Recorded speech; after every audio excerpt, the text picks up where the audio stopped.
Hello and welcome to another episode of the Classical Republican Garden Update. As you can see behind me, there are no leaves on the trees. This is the last day of April and there's still nothing. So it's been a really difficult April here. We gambled, we planted a lot. We did a lot, so that was productive, but nothing has come up.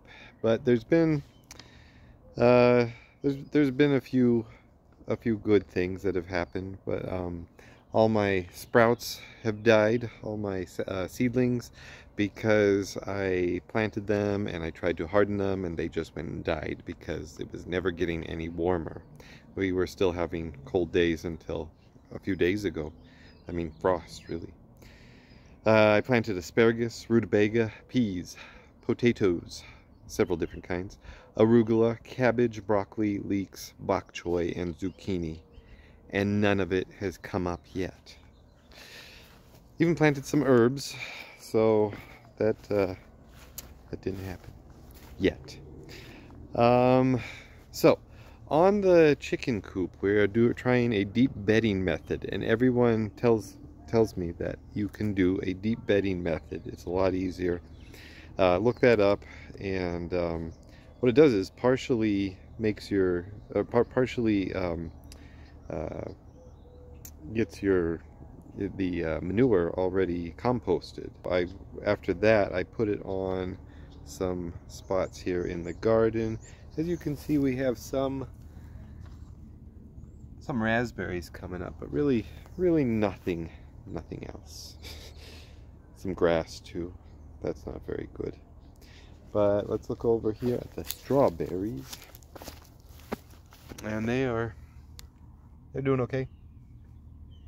Yeah, they should be ready to produce in a month, I guess.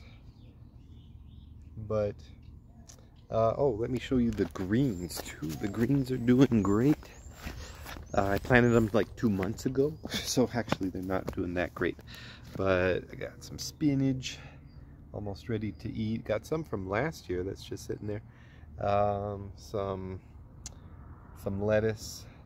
Lettuce is taking a little bit longer, and kale. You can see the kale back there. I also found out about this little hack, I guess a gardening hack, where you can get these are green onions that I bought at the store, and you can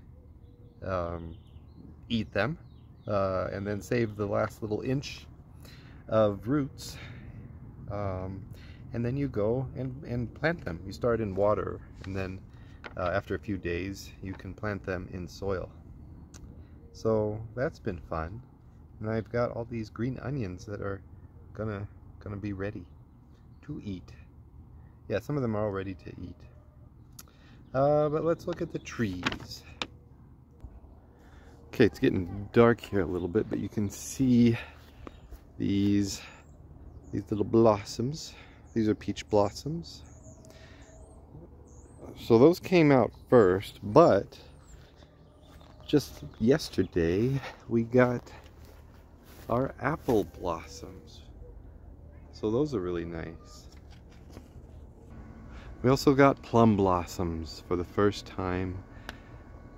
That'll be great. Pear trees are doing okay. Look at this peach tree. It's doing pretty good too. And so the raspberries that I transplanted last year, they survived the winter and the transplant, and they're coming back. And so we're gonna have these in a different area. So it for now. April has been really hard. I'm glad to see it go. Glad to see the warmer weather coming. And long live the Republic.